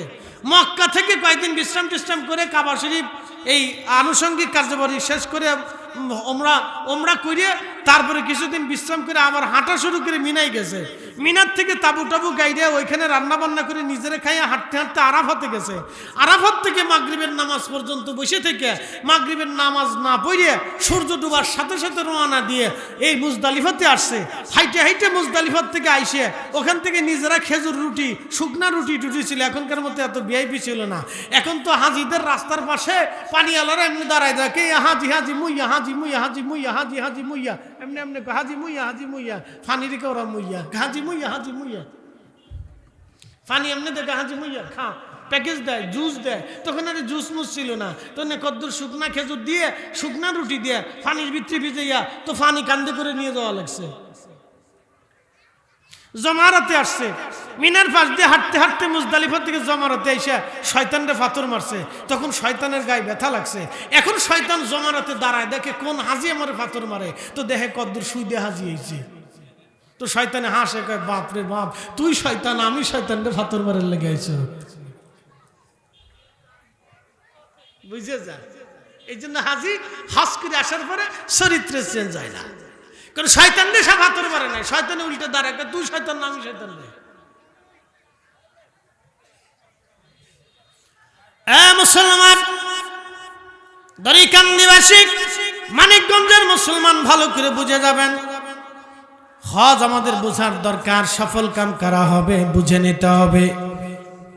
শয়তান দাঁড়ায় দেখে কিছু ঘুষে হাজি শয়তানরে পাথর মারার জন্য আসছে। পাথর হাতে নিয়ে বিসমিল্লাহ আল্লাহু আকবার বলে পাথর মারকে মসজিদকে দিলাম শয়তানরে। শয়তানের দাঁড়িয়ে দূরে হাসে, ওরে সিটার, তুই এখনো ঘুষ ছাড়িস নি, তুই আইসো তো আমার পাথর মারার লেগে। পাথর আমারে না মারে তোরে মারার দরকার আগে। এই আস্তে কোনটা জোরে বলেন, পাথর আমারে না মারে শয়তানকে তোরে আগে মারার দরকার, তুই সিটার। আমি 9 লক্ষ বছর ধরে আল্লাহর সেজদা দিছি, সিটারি করি নাই, আর তুই 60 বছরের জিন্দেগি ভাইয়া এমন সিটারি শুরু করছিস আল্লাহর সাথে। তুই আইছো তো আমার পাথর মারার লেগিয়া, অথচ দুনিয়াতে কত মানুষের খাবারে বিষ মিশিয়েছিস, ফরমালিন মিশিয়েছিস, হঠাৎ করে পেঁয়াজের দাম বাড়াই দিছিস, মুরগির ডিমের দাম বাড়াই দিছিস, সিন্ডিকেট করিয়া হঠাৎ করে মুরগির দাম বেড়ে গেল। এখন কিরে মুরগির ডিম বলে নাই দেশে, তাহলে কারণটা কি? মুরগি কি হরতাল ডাক দিছে যে আমরা ডিম পারবো না, তোরা মানুষেরা ডিম পেয়ে খা? কি কথা বুঝতেছেন না আপনারা? আমি মুরগির ডিম বাড়ার পরে ফার্মালার কাছে যা বললাম, কি ব্যাপার ভাই, মুরগিতে ডিম পারে না? হুজুর প্রত্যেক দিনই তো পারে, তো ডিমের দাম বাড়লো কে? আপনারা ডিমের দাম বাড়াইছেন কে? হুজুর কয়, হুজুর আমরা না, এটা সিন্ডিকেট বড় বড় স্টকার আছে, কোটি কোটি টাকা দিয়ে ডিম কিনে ফ্রিজের ভিতরে ঢুকায়, ওরা যে ঢুকাইছে আর বের করে না। সারা বাংলাদেশে কয়জন আছে গুনে গেতে দেখেন, 200 থেকে 250 লোক হইতে পারে। এই 200-250 লোকের জন্য 18 কোটি মানুষের কষ্ট হয়। 200-250 লোকের যদি একটু বাটাম চালান দিয়ে দেওয়া হয়, তাহলে কিন্তু আর এই 18 কোটি মানুষের কোনো কষ্ট হয় না। কি আসতে কোন কেন বুঝি সুঝি না, আমরা ভালো করেই বুঝি না তা কিন্তু না। আমাদের পূর্বসূরীরা পৃথিবী শাসন করছে, পৃথিবী শুধু বাংলাদেশ না, পৃথিবী শাসন করছে, পৃথিবী। তাদের নাম শুনলে পৃথিবীর অন্যান্য সাম্রাজ্যরা থরথর করে কাঁপত। হযরত ওমর রাদিয়াল্লাহু আনহু ধরির তখ্তের উপরে বসে অর্ধ পৃথিবী শাসন করেছিলেন। তখন এই মোবাইল, ইন্টারনেট, এই স্যাটেলাইট এই জমানা ছিল না, চিঠির মাধ্যমে ছিল, আদান প্রদানের মাধ্যমে ছিল। এমন ভাবে শাসন করেছে, ওনার জমানাতে একটা দুঃখী মানুষ দুঃখে থাকতে পারে নাই। একসাথে বলবেন আল্লাহু আকবার। আর এখন আধুনিক যুগে কানাই বলে টাকা ঠিক মতো পায় না, ল্যাংড়া ঠিক মতো টাকা বুঝে পায় না, পাবে কেমনে? গুনে গেতে দেখেন মাত্র 50,000 লোকে খাই শেষ করে দিচ্ছে সারা বাংলাদেশে, বেশি লোক না তো। কষ্ট হইতেছে বুঝি আপনাদের? চলবে? আসতে বলেন না, জোরে বলেন চলবে। কারা সফল কাম হবে জানার দরকার আছে না? আমাদের সফল কাম হতে হবে। কি হতে হবে? সফল কাম হতে হবে, সফলতা জীবনে আনতে হবে। যারা আজকে মাহফিল দিছে তাদের একটা সফলতা আছে, তারা সফলতার জন্য মাহফিলটা দিছে, যেন প্রত্যেক বছর এই মাহফিলটা কায়েম থাকে। আর মানুষ যেন হুজুরদের কাছ থেকে এরকম সুন্দর সুন্দর কথা শুনে। মুসলমান ভালো করে শুনে যাবেন, আপনাদের এলাকাতে আমি প্রথম, কোনদিন আগে আমার এখানে আর আসা হয় নাই, এই প্রথম আপনাদের সামনে আসলাম। সফলতার ওয়াজ নিয়ে আপনাদের সামনে সফলতার গল্প নিয়ে আসলাম। আমাদের বাংলাদেশের সিচুয়েশন ভালো করে বুঝাই দিয়ে যাই। 85% মুসলমানের দেশ। কত পার্সেন্ট? জোরে বলেন। ইউরোপে মুসলমান আছে কত পার্সেন্ট? সারা ইউরোপ মিলে 1 থেকে 2% মুসলমান হতে পারে, বাকি সব খ্রিস্টান অথবা ইহুদি অথবা অন্য ধর্মের, অথবা তারা নাস্তিক। তাদের দেশের পুরা ইউরোপ সেনজেন কান্ট্রির ভিতরে একটা মেয়ে হাফ প্যান্ট পরে রাত 24 ঘন্টা দিন 24 ঘন্টা রাত দিন বরাবর যদি ঘুরে, একজন ইউরোপিয়ান তাকে ধরে নিয়ে যাবে না, অপহরণ করবে না, তাকে ধর্ষণ করবে না, তার গায়ে পর্যন্ত হাত দিবে না, টাচ দেবে না। বুঝেন? তারা কিন্তু অর্ধ উলঙ্গ একটা মেয়ে হাফ প্যান্ট পরে রাস্তা দিয়ে হাঁটে, একটা পুরুষ লোক তার দিকে তাকায় হাসবে না, ইফটিজিং করবে না, বাসি ফুয়াইবে না। আর বাংলাদেশে কদ্দুর আজারিয়া বাজারিয়া পোলাপান আছে হিরুনসি চরিত্রহীন, মেয়েদেরকে পিছন দিক থেকে বাঁশি বাজায়, ফুরুত ফুরুত করে বাঁশি বাজায়। যদি আমরা শাসন করতাম বাবারে, পিঠের চামড়া তুলে হাতে ধরাই দিয়ে দিতাম, 6 মাসে বাঙালিটা একবারে তারের মতো সোজা হয়ে যাইত। 6 মাসে সোজা করে ফেলতাম, তারের মতো সোজা করে ফেলতাম। এত সহজ। ইউরোপে হাফ প্যান্ট পরে নারী রাস্তা দিয়ে হাঁটলো, 24 ঘন্টায় একটা পুরুষ লোক তার দিকে তাকিয়ে হাসবে না। বুঝেছেন? জাতিগতভাবে তারা কত ভদ্র, ভালো বুঝে যান। বাংলাদেশে এই মুহূর্তে একটা মেয়ের হাত মোজা, পা মোজা, মাথার থেকে পা পর্যন্ত বুরকা পরায় আপনি পাটুরিয়া থেকে ছেড়ে দিয়ে বলেন তুই ঢাকা পর্যন্ত যা, 100% ঢাকা পর্যন্ত যাবে, গ্যারান্টি দিতে পারবেন না। অথচ 85% মুসলমানের দেশ। কি আর শোনাবো আপনারে? মসজিদের টাকা চুরি হয় যে দেশে, টাকা তো আরো পরে জুতা চুরি করে লয়েছে, জুতা চুরি করে লয়েছে। চরিত্র কবে চেঞ্জ হবে জানি না। আমি মালয়েশিয়াতে গেছি, মালাক্কা প্রদেশ, কিপং মাহফিল করে মালাক্কা প্রদেশের মালাক্কা সাগরের ভিতরে ছোট্ট একটা দ্বীপ আছে, পোলাও বুজা। এই দ্বীপের ভিতরে একজন আল্লাহর মহান ওলি ঘুমিয়ে আছেন, তেনার নাম হযরত সুলতানুল আরিফিন ইসমাইল বুগদাদি আল হাসানি আল হুসাইনি। পরিচয় দিলে সবাই এক নামে চিনবেন। তিনি বিশ্ববিখ্যাত ওলি কামেল, মুর্শিদে বরহাক হযরত বরফির আব্দুল কাদের জিলানী রহমাতুল্লাহের কলিজার টুকরা ছেলে, কলিজার টুকরা সন্তান। 900 বছর আগে ইন্দোনেশিয়া, ব্রুনেই, ফিলিপাইন্স, মালয়েশিয়ার এই ইন্দো প্যাসিফিক অঞ্চল দ্বীপ পুঞ্জগুলিতে জাহাজে চড়ে চড়ে চড়ে চড়ে ঘুরে ঘুরে কালেমার দাওয়াত দিয়ে এখানে ঘুমিয়েছে। সাগর থেকে মাত্র 2 মিনিট লাগে ওনার মাজারে যাইতে, মাত্র 2 মিনিট, সাগরের নিচ থেকে 2 মিনিট লাগবে। 900 বছর ধরে এখানে ঘুমিয়েছে। সাগর কোনোদিন ভেঙে নিয়ে যায় নাই, সাগর কোনোদিন ওনার মাজার ডুবাইতে পারে নাই। 900 বছর ধরে এখনো চলমান। আমি জিয়ারতের উদ্দেশ্যে রওনা করছি, তো সাগরের পাড়ে স্পিড বোটের ঘাটে গেলাম, চিন্তা করলাম ওয়াশরুম সেরে তারপরে একবার ওযু করে তারপরে যাই। তো ওয়াশরুমে গেলাম, বাথরুমে যাওয়ার পরে বাথরুম থেকে বেরিয়েছে, এরকম একটা টেবিলের উপরে সুন্দর একটা বক্স, বক্সের কোনো তালা কিছু নেই, উপরে খালি, ভিতরে রিঙ্গিত টাকা পড়ে আছে। তাই আমি বললাম কি ব্যাপারে, আর কি ভিক্ষা করে? কয় না, আপনি ওয়াশরুম করছেন, টাকা দিতে হবে না? বাংলাদেশে তো টাকা দিতে হয়। কয় এখানেও দিতে হবে। তাই বললাম কত? বল 1 রিঙ্গিত, 1 টাকা দিলে হবে। ওদের 1 টাকার আমাদের 30 টাকা। আমাদের 6 বছর আগে স্বাধীন হয়েছে ওরা, ওদের 1 টাকার আমাদের 30 টাকা। চিন্তা করেন কি পরিমাণে যন্ত্রণার ভিতরে আমরা আছি।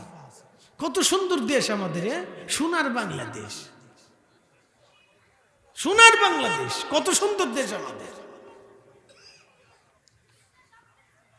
মসজিদের জুতার নিরাপত্তা দিতে পারি না।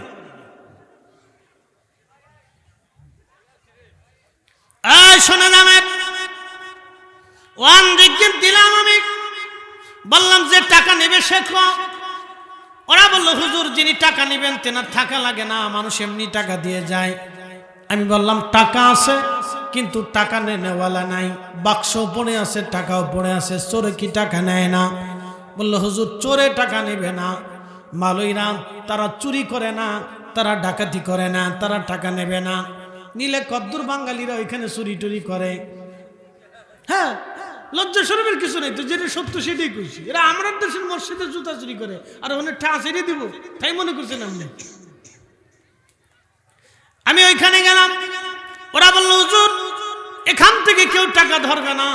আমি বললাম এটা যদি বাংলাদেশে হতো, কয় হুজুর বাংলাদেশে হলে এই বাক্স যাইতো, টাকাও যাইতো, এই বাথরুমের কল কবজা খুলে নিয়ে চলে যাইতো। তার মানে বুঝলেন এখন আমরা কত শত বছর পিছনে পড়ে আছি ওদের। এই জন্য বাংলাদেশে চুরি শুধু এমনি কারণে হয় না, স্বভাবে অভাবে স্বভাব নষ্ট হয়, অভাবে স্বভাব নষ্ট হয়। ঘরে যখন খাবার থাকে না তখন ওই তার ভিন্ন চিন্তা এসে যায়। চাকরি যখন থাকে না তখন বেকারত্বের কারণে চিন্তা ভিন্ন দিকে আসে। এই জন্য অভাবে স্বভাব নষ্ট হয়। বাংলাদেশের চোর এমনি চোর হয় নাই, এটা অভাবে স্বভাব নষ্ট হয়ে গেছে। আর বাংলাদেশে আর এক প্রকারের চোর আছে, স্বভাব চোরের নাম হলো স্বভাবের চোর। অভাবের চোর না স্বভাবের চোর। কি কথা কন না কেন? সব কিন্তু অভাবের চোর না, স্বভাবের চোর আছে। স্বভাবের চোর কলম দিয়ে খুশে যারা টাকা চুরি করে, টেবিলের নিচ দিয়া যারা মাইরা দেয়, এরা হলো স্বভাবের চোর। আর অভাবের চোর মসজিদে জুতা চুরি করে নিয়ে যায়, গাঁজা খায়। কথা খারাপ হয়েছে ভাই, শুনে যান। এগুলি শোনার দরকার, বুঝার দরকার। আপনাদেরকে তুলনা বুঝাচ্ছি। স্বাধীনতার 6 বছর আগে ওরা স্বাধীন হলো, ওদের দেশের বাথরুমের টাকা চুরি হয় না, আর আমার দেশের মসজিদের টাকা চুরি হয়ে যায়। কারণটা কি? পিছনে রহস্য কি? এটা আমাদেরকে বুঝতে হবে।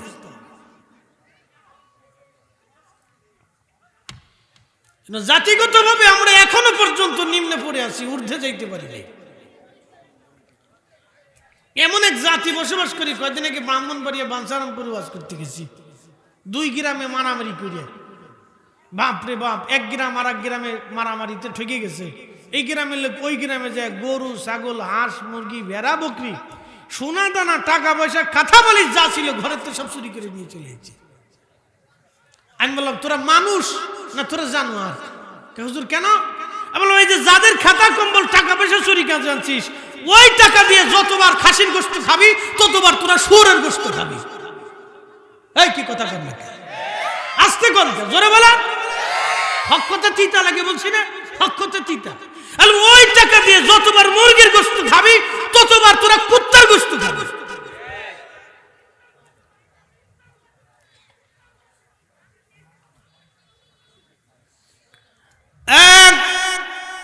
পাটুরিয়ার মুসলমান, দরিকান্দির মুসলমান, খুব মনোযোগের সাথে শুনবেন।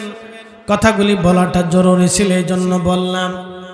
আল্লাহ আমাদেরকে সফলতা এনে দিক, সফল কাম যেন আমরা হতে পারি। ভাই আমার ভালো করে শুনে যান। এরপরে আল্লাহ বললেন ওয়াল্লাযীনা হুম আনিল লাগবি মুরিদুন, তারা সফল কাম হবে যারা আজারা বাজারা সময় নষ্ট করে না।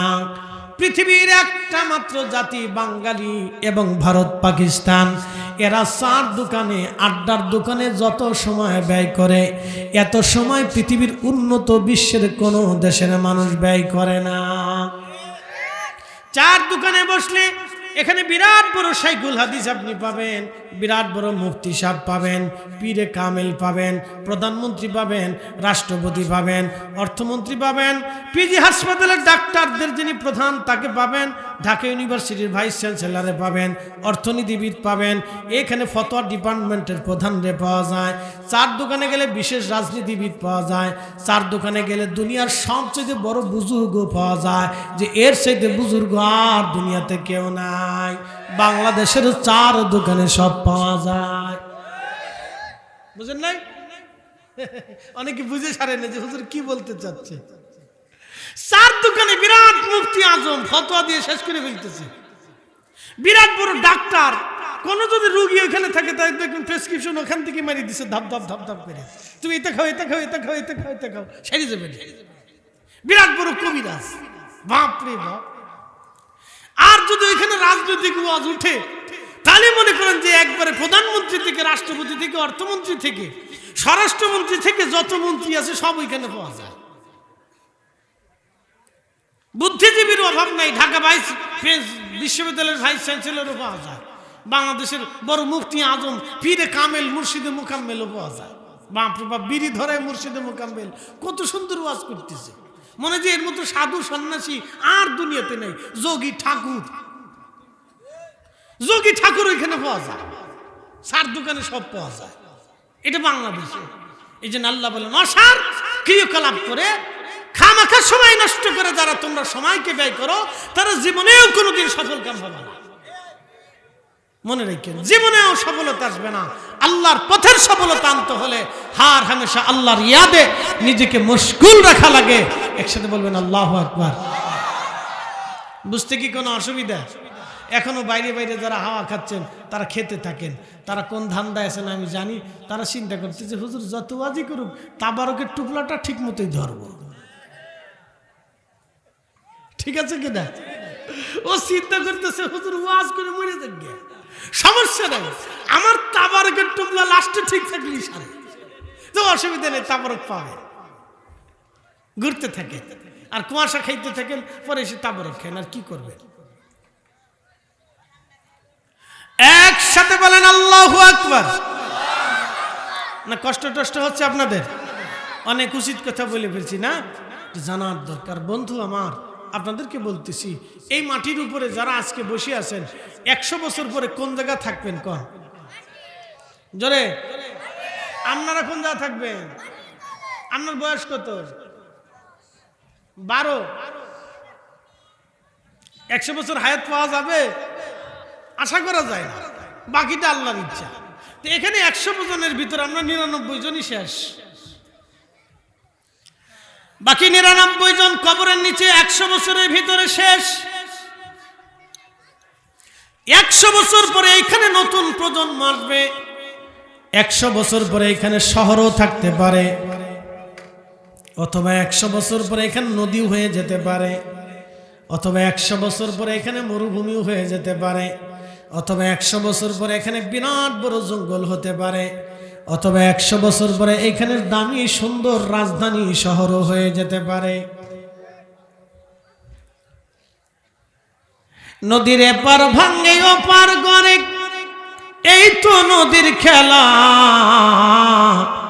সকাল বেলার ধনী রে তুই ফকির সন্ধ্যা বেলা, সকাল বেলার ধনী রে তুই ফকির সন্ধ্যা বেলা। খুবই উপস্থিতি হুজুর খিজির আলাইহিস সালাতু ওয়াস সালাম ছিলেন আল্লাহর একজন মহান ওলি। কেউ বলেছেন তিনি রাসূল বা নবী। ওনাকে নিয়ে উলামায়ে কেরামের ভিতর দুইটা মতামত পাওয়া যায়। একদল উলামায়ে কেরাম বলেছেন তিনি রাসূল বা নবী ছিলেন, আর একদল উলামায়ে কেরাম বলেন তিনি নবী এবং রাসূল ছিলেন না, তিনি ওলি ছিলেন। যাই হোক, হযরত খিজির আলাইহিস সালাতু ওয়াস সালামের সাথে বড় বড় বুজুর্গানে আলাইহিস সালামের দেখা হয়েছে। কথা হয় হযরত খিজির আলাইহিস সালাতু ওয়াস সালামকে আল্লাহ লম্বা হায়াত দিয়েছেন। ইমাম ইবনে কাসির আল বিদায়া ওয়ান নেহার মধ্যে হযরত খিজির আলাইহিস সালামের জীবনী নিয়ে আলোচনা করেছেন। ওনার জন্ম হয়েছে সৈয়দনা ইব্রাহিম আলাইহিস সালামের জমানায়। বিশ্ববিখ্যাত আল্লাহর একজন এই দুনিয়ার বাদশা ছিলেন। বাদশার নাম বাদশা জুলকারনাইন। সূর্য উদয়ের স্থান থেকে সূর্য অস্ত যাওয়ার স্থান পর্যন্ত আল্লাহ তাকে বাদশাহী দিয়েছিলেন। বাদশার নাম বাদশা জুলকারনাইন রহমাতুল্লাহ আলাইহি। পৃথিবীর সূর্য উদয় থেকে পৃথিবীর সূর্য অস্ত পর্যন্ত, মাশরিক থেকে মাগরিব, শিমাল থেকে জুনুব পর্যন্ত, সাগর থেকে মহাসাগর, মহাসাগর থেকে ভূমধ্য সাগর, জমিন থেকে পাহাড়, পাহাড় থেকে জমিন, মরুভূমি থেকে মরুভূমি থেকে বদ্ধভূমি, বদ্ধভূমি থেকে সমতল ভূমি, সব জায়গাতে পৃথিবীর প্রত্যেকটা ইঞ্চি জমিনের বাদশাহী করেছিলেন বাদশা জুলকারনাইন রহমাতুল্লাহ আলাইহি। আল্লাহু আকবার। আপনি বুঝতে পারতেছেন, সূর্য যেখান থেকে পৃথিবীতে উদিত হতো সেই সাগরের শেষ সীমানা পর্যন্ত আল্লাহ তাকে সফর করিয়েছেন। একবার জোরে জোরে বলা যাবে কি আল্লাহু আকবার। তেলের গাড়ি তেলে চলে, হাওয়ার গাড়ি হাওয়ায় উড়ে, বিনা তেলে চালায় গাড়ি নবী সুলাইমান। আমরা সেই মুসলমান, আমরা সেই মুসলমান। হযরতে বাদশা জুলকারনাইন রাহমাতুল্লাহি আলাইহির জমানায় খিজির আলাইহিস সালাম ছিলেন বাদশা জুলকারনাইনের প্রধান উজির।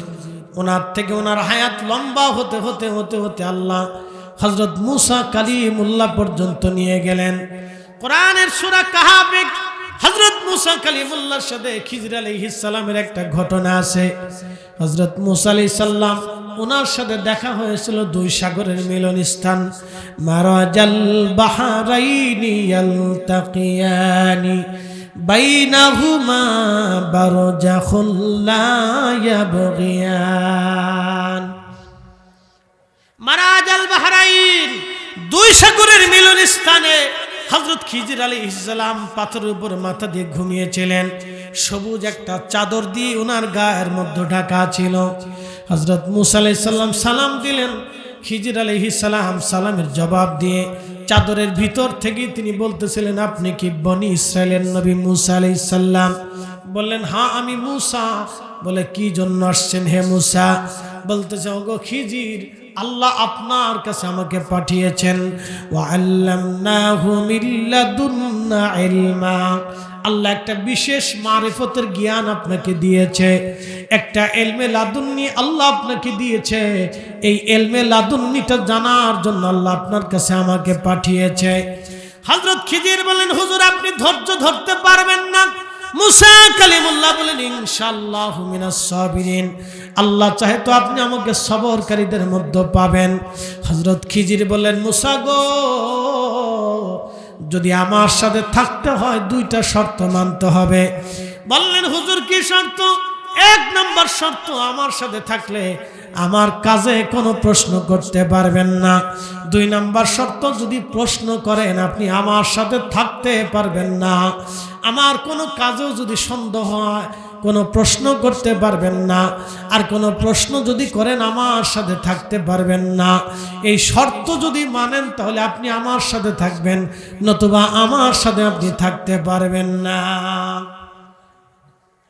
সূরা কাহফে আল্লাহ ওয়াজ করছেন, মুসা আলাইহিস সালাম বলে, হুজুর ইনশাআল্লাহু মিনাস সাবিরিন, খোদা চাহে তো সবরকারীদের মধ্যে পাবেন, আপনার সাথে আমার দলভুক্ত বানাইলাম, আপনার সোহবতে নিয়ে যায়। এই জন্য শুনেন, সোহবত ছাড়া কেউ কোনোদিন কোনো কিছু শিখে না। সোহবত ছাড়া কেউ কোনোদিন শিখে নাই। আমরাই ওয়াজ শিখছি সোহবতে, আমরা মানুষের সাথে চলা শিখছি সোহবতে, আমরা কোরআন হাদিস শিখছি সোহবতে। ডাক্তার হইতে হলে সোহবত লাগে, ইঞ্জিনিয়ার হইতে সোহবত লাগে, এমনকি চুরি বিদ্যা, এই চুরি শিখার জন্য উস্তাদ মানা লাগে। কি আসতে কোন এই চুরি শিখতে হলে উস্তাদ মানতে হয়। এই জন্য সোহবত ছাড়া কেউ কোনোদিন ওলিও হতে পারে না, আলেমও হতে পারে না। মনে রাখবেন, কিতাব পড়লে কিতাব জানা যায়, কিন্তু আলেম হওয়া যায় না। আলেম হইতে হলে আলেমদের সোহবতে যাইতে না, জীবনেও সে আলেম হতে পারবে না। আলেম হইতে হলে আলেমের সোহবতে থাকতে হয়, তো সেই আলেমদের সোহবতে থাকতে হয় যারা প্রকৃত আলেম, নতুবা সে আলেম হইতে পারবে না। শুধু কিতাব পড়বে, অসুবিধা নেই, কিতাব দেশে বহু পড়তে পারে।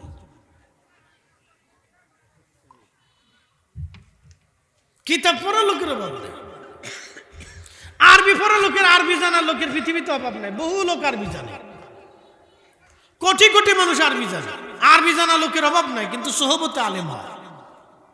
ওলি হইতে হলে সোহবত নিতে হয়।